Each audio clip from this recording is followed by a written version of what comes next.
बालिका उच्च माध्यमिक आदर्श विद्या मंदिर मालपुरा द्वारा संचालित ऑनलाइन क्लास में आप सभी का स्वागत है। कक्षा 12 भूगोल विषय का अध्ययन कर रहे थे और उसके अंदर जो है 11वां पाठ विश्व अंतर्राष्ट्रीय व्यापार जो हम पढ़ रहे थे। उसमें अंतर्राष्ट्रीय व्यापार क्या है, उसके कितने पक्ष हैं, द्विपार्श्विक और बहुपार्श्विक हमने पढ़ लिया था। दो देशों के मध्य हो तो द्विपार्श्विक और दो देशों से अधिक के अंदर हो तो बहुपार्श्विक व्यापार कहलाता है। अंतर्राष्ट्रीय व्यापार को भी हमने पढ़ा है कि दो या दो से अधिक देशों के मध्य जो किया जाने वाला वस्तुओं का आदान प्रदान है वो अंतर्राष्ट्रीय व्यापार है। अंतर्राष्ट्रीय व्यापार के जो लाभ हैं वो हम जो है 3 क्लास में पढ़ रहे थे। एक बार उनका जो है वापस हम रिवाइज करते हुए इसकी हानियों को पढ़ना है और फिर जो अंतर्राष्ट्रीय व्यापार के संचालन के लिए जो संगठन बने गेट और बाद के अंदर WTO उनको जो है देखिए अंतर्राष्ट्रीय व्यापार के लाभ जो है उसमें आर्थिक, सामाजिक, सांस्कृतिक लाभ तो है।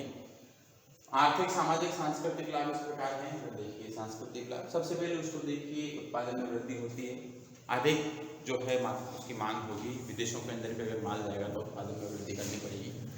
राष्ट्रीय आय भी बढ़ेगी, विदेशों से प्राप्त आय जो है हमें मुद्रा प्राप्त होगी। अतिरेक का निर्गम होगा, हमारे पास जो वस्तु है उसकी मात्रा जो ज़्यादा है उसको हम दूसरे देशों के अंदर बेच सकते हैं। संसाधनों का कुशल प्रयोग होगा, उसका अधिक मात्रा में और अधिक अच्छी तकनीकों के माध्यम से उसका प्रयोग किया जाएगा। श्रम विभाजन होगा और विशिष्टीकरण के लाभ होंगे। जो विशेष श्रमिक हैं वो निकल कर सामने आएंगे, उनकी जो विशेषताएं हैं वो अपने ध्यान में आएगी। बाजार का विस्तार होगा, पहले एक देश की सीमाओं के अंदर व्यापार होता था, विश्व के सभी देशों के अंदर जो है व्यापार होगा। बड़े पैमाने पर उत्पादन करना पड़ेगा, पहले मांग कम थी, बाजार बढ़ा तो उसकी मांग भी ज़्यादा बढ़ी तो हमें विश्व के सभी देशों के साथ जो है व्यापार करना पड़ेगा, इसलिए बड़े पैमाने पर उत्पादन होगा। वस्तुओं और सेवाओं की उपलब्धता भी होगी, जो वस्तुएं एक देश के पास नहीं वो दूसरे देश से खरीद सकता है या बेच सकता है। साथ ही मूल्यों में समता होगी, सभी जगह जो है समान कीमत जो है स्थिर हो जाएगी, उसकी कीमत कम ज़्यादा नहीं होगी। अगर ज़्यादा कम होगी तो जहाँ कम है वहाँ से लेना पसंद करेंगे ग्राहक। और सांस्कृतिक लाभ, एक देश से दूसरे देश के अंदर वस्तुएं वगैरह जाएगी, वहाँ की भाषा जो है उसको लोग सीखते हैं, आपस में जो है सबके अंदर सद्भावना का भाव होता है। इसके बाद हम पढ़े, ये हमने लास्ट क्लास में पढ़ ही लिया था, इसको एक बार हमने आज का क्लास को जोड़ने के लिए आगे देखिए अंतर्राष्ट्रीय व्यापार की जो है हानि क्या क्या हो सकती है। अंतर्राष्ट्रीय व्यापार जो है ये लाभ तो है ही, लेकिन इसकी कई सारी हानियाँ भी है। अगर इसकी हमारी कोई पक्ष में अगर इस प्रकार देखें तो देखिए प्राकृतिक संसाधनों का जो है अत्यधिक दोहन होता है।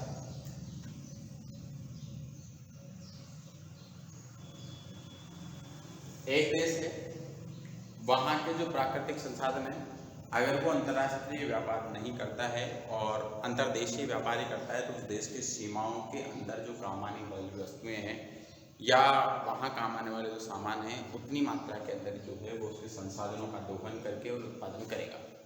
तो ये जो संसाधन हैं ये लंबे समय तक चलेंगे। प्राकृतिक संसाधन जो हैं या जो गहरी खाइयाँ होती जा रही है वो क्या होगी, कम होगी। कम मात्रा में दोहन होगा तो अधिक समय तक चलेगी और स्वयं की जो है वो आपूर्ति होती रहेगी। वहीं जो है अगर अधिक मात्रा में इसकी आवश्यकता पड़ेगी तो उत्पादन ज़्यादा करने के लिए हमें कच्चे माल की आवश्यकता भी ज़्यादा होगी और कच्चा माल जो है वो हमें प्रकृति से प्राप्त होता है। तो संसाधन जो है इनका नकारात्मक तरीके से जो है इसका प्रभाव होगा। कुल मिला के इनका अत्यधिक विदोहन किया जाएगा, अधिक खनन वगैरह किया जाएगा। दूसरा जो है देश का एकांकी विकास होगा। देश का एकांकी विकास कैसे होगा इसको देखिए। एक देश है, मान लीजिए वहाँ पे किसी वस्तु की जो है उत्पादन हो रहा है और वो विश्व के अन्य देशों में नहीं है, तो उसी देश से सारी चीज़ें होंगी तो केवल उस देश का ही विकास होगा। जिस देश के पास जो है प्राकृतिक संसाधन नहीं है, वो उनका उत्पादन नहीं कर पा रहा है, तो वो देश जो है वो पिछड़ता चला जाएगा। वहाँ जो है किसी प्रकार की बाहरी आय प्राप्त नहीं होगी। दूसरा, उसे जो है वो सारा माल दूसरे देशों से खरीदना पड़ेगा, तो उसे जो है वहाँ पर अपनी मुद्रा भी देनी पड़ेगी। दूसरा, इसको हम इस प्रकार भी ले सकते हैं कि देश के अंदर मान लीजिए अगर कोई एक संसाधन है और उस संसाधन का भी जैसे भारत मान लीजिए, भारत में भी अगर लोहा एक्स की ही ज़्यादा मांग है तो लोहा एक्स जो है सभी राज्यों के अंदर तो समान रूप से पाया नहीं जाता। अब कुछ क्षेत्रों के अंदर पाया जाता है, अगर वहीं से उसी धातु की संसाधन की आवश्यकता होगी तो जो लोग हैं उसी इसको लेंगे। तो उन जिन क्षेत्रों के अंदर से केवल एक जो भाग है उस भाग के अंदर जहाँ हमारे लोहे पेटी पाई जाती है उसी भाग का जो है विकास होगा और बाकी जो राष्ट्र है वो क्या हो जाएगा, उससे वंचित रह जाएगा। तो ये भी जो है एक प्रकार से देश का एकांकी विकास होता है, सामूहिक विकास इससे नहीं होता। तीसरा जो है वो है विदेशी निर्भरता। कुछ वस्तुएं ऐसी होती है जो एक देश में होती नहीं है, दूसरे देशों से लेनी पड़ती है। दूसरे देशों से लेनी पड़ती है तो पूर्ण रूप से उन देशों के ऊपर क्या हो जाते हैं, निर्भर हो जाते हैं। अगर वो वस्तु हमारे पास नहीं है तो हमें जो सीधी सी बात है दूसरे देश से लेनी ही पड़ेगी। और ऐसा समय भी हो सकता है कि वो हमें अधिक कीमत में दे, क्योंकि वो चीज़ उसी के पास है और हमारे पास बिल्कुल नहीं, हम उनसे ले रहे हैं, उनके ऊपर आश्रित हो गए। अगर उनके ऊपर आश्रित हो गए तो उस चीज़ की मूल्य कितना भी हो, हमें उस पर निर्भर रहना पड़ेगा, ठीक है। और सही समय के ऊपर वो हमारे पास आया या नहीं आया, तो ये जो है एक प्रकार से विदेशी निर्भरता हो जाती है, हम दूसरे देश के ऊपर आश्रित हो जाते हैं। और एक ये भी है कि अगर वो चीज़ हमारे पास नहीं है और हमें उपलब्ध नहीं हो रही, कुछ की आवश्यकता है, तो हम क्या करेंगे, उसकी खोज करेंगे। हो सकता है हम जो है उसके अंदर पर्याप्त संसाधन लगा के हमारे देश के अंदर से उसको निकालने का प्रयास करेंगे, लेकिन वो हमारे देश में उत्पादन नहीं हो रहा और हम दूसरे देशों से आसानी से प्राप्त हो रहा है, तो हम क्या करेंगे, हम उसके लिए खोजना या प्रयास करना क्या है, बंद कर देंगे। जिस प्रकार हमारे प्रश्न का कोई आंसर ही हो, मान लीजिए अगर वो हमें नहीं मिल रहा और हम उसे जो है नहीं मिलेगा तो हम खोजने का प्रयास करेंगे बुक से या अन्य किसी भी माध्यम से, इंटरनेट से भी हो सकता है या किसी दूसरी पुस्तक से भी हो सकता है। लेकिन वो हमारे किसी दोस्त के पास है, दूसरे के पास, और हम वहाँ से ले लिया, हमें पता ही नहीं उसके स्रोत क्या है, उसे कैसे निकाल सकते हैं। तो हमें एक प्रकार से निर्भर किस पे हो गए, जिस दोस्त से हमने उस प्रश्न का आंसर लिया। तो वैसे ही जो है जो संसाधन हमारे पास नहीं है और अगर वो हम किसी दूसरे राष्ट्र से ले रहे हैं तो हम पूर्ण रूप से क्या होते हैं, उसके ऊपर निर्भर हो जाते हैं, खुद जो है उसके लिए प्रयास करना बंद सा कर देते हैं। अगला जो है विदेशी प्रतिकूल जो प्रतियोगिता है, इसका प्रतिकूल प्रभाव पड़ता है। इसका प्रतिकूल प्रभाव कैसे पड़ता है कि कोई वस्तु है उसकी उत्पादन जो लागत जो है वो हर देश के अंदर अलग अलग आती है। किसी के अंदर जो है कम खर्च के अंदर ही, क्योंकि वहाँ पे लेबर जो है वो भी कम हो सकती है, मशीनरी का ज़्यादा विकास हो सकता है, और किसी देश के अंदर जो है लेबर जो है वो थोड़ी ज़्यादा कम है तो उसे उसका भुगतान ज़्यादा करना पड़ेगा, मशीन भी नहीं है तो उसे लेबर ज़्यादा लगानी पड़ेगी, तो उसके खर्च जो है वो ज़्यादा आएगा, ठीक है। वहीं सभी देशों के अंदर अगर वस्तु का उत्पादन हो रहा है और तो एक प्रकार से मूल्य जो है वो उसका सीमित सा हो जाता है, समानता आ जाती है मूल्य के अंदर।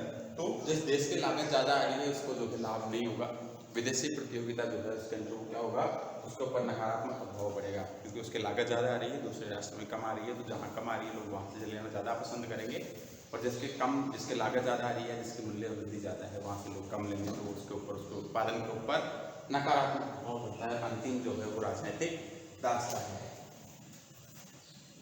इस राजनीतिक दास्ता को हम समझें कि 1600 ईस्वी के अंदर जो है ईस्ट इंडिया कंपनी भारत में व्यापार करने के लिए आती है और धीरे धीरे उसका व्यापार जो है वो अंतर्राष्ट्रीय प्रकार से अंतर्राष्ट्रीय व्यापार था, वहाँ से यहाँ आके कर रहे हैं तो धीरे धीरे उसकी राजनीतिक जो है उसकी आर्थिक क्रियाओं में पहले उसने जो है दखल देना शुरू किया, फिर राजनीतिक क्रियाओं में, और धीरे धीरे जो है उसने देश के ऊपर शासन करके इस एक प्रकार से क्या है उपनिवेश बना लिया। तो इस प्रकार से राजनीतिक दास्ता जो है वो भी हो जाती है।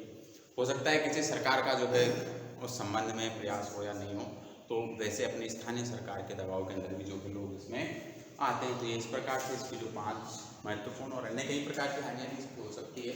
तो इस प्रकार से जो है अंतर्राष्ट्रीय व्यापार की हमने हानियों को जाना। इसके बाद जो है अंतर्राष्ट्रीय व्यापार को बढ़ावा देने के लिए कुछ संगठन आए कि भविष्य में ऐसा नहीं हो कि व्यापार के बहाने जो है वहाँ की राजनीतिक जो गतिविधियाँ हैं उनको या फिर किसी प्रकार से शासन और निवेशक उनको बताया जाए।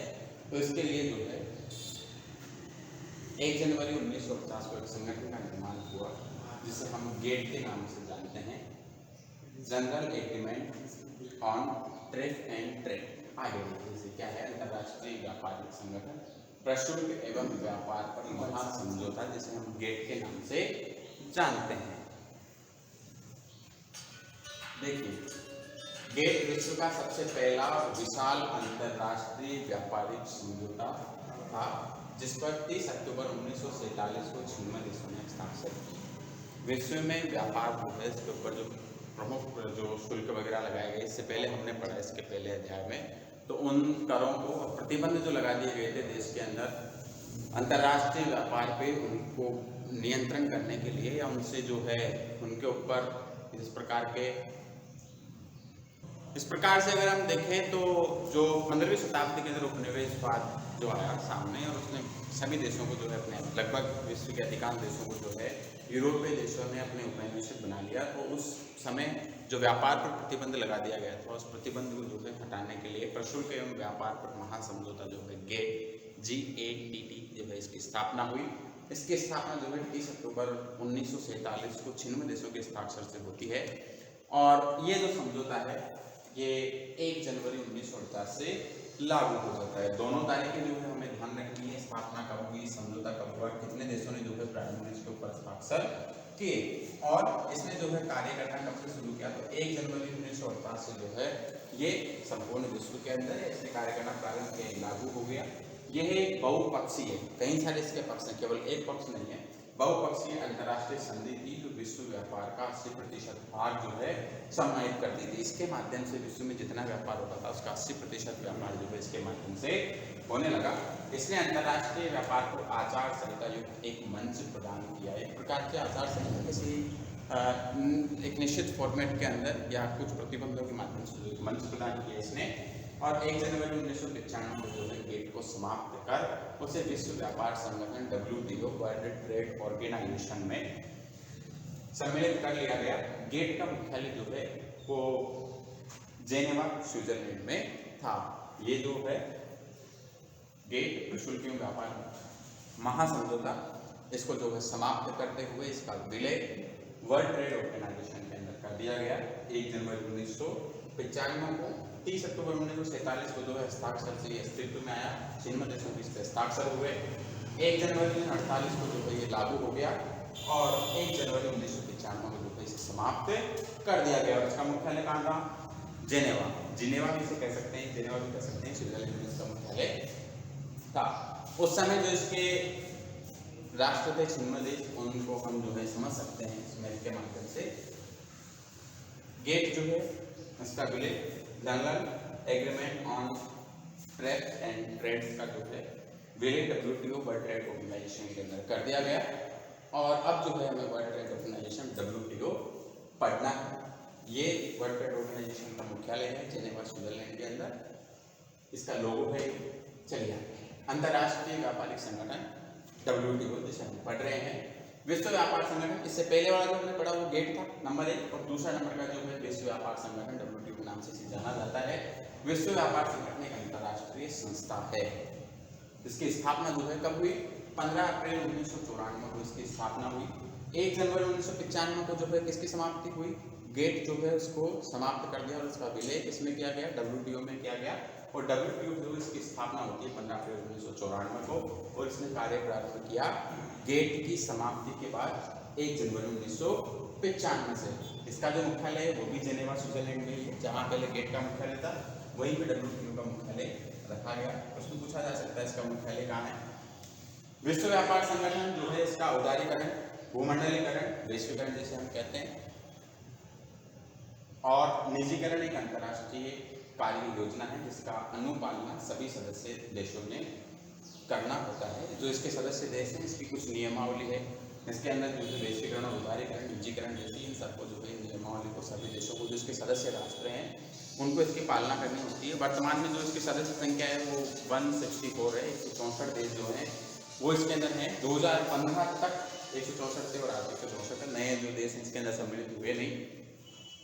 विश्व के व्यापार का जो अधिकांश भाग है इन देशों के मध्य होता है। जो 164 देश हैं इन देशों के मध्य विश्व के व्यापार का अधिकांश भाग जो है लगभग 70% से थोड़ा सा कम ही रहता है, वो लगभग इन्हीं के माध्यम से होता है।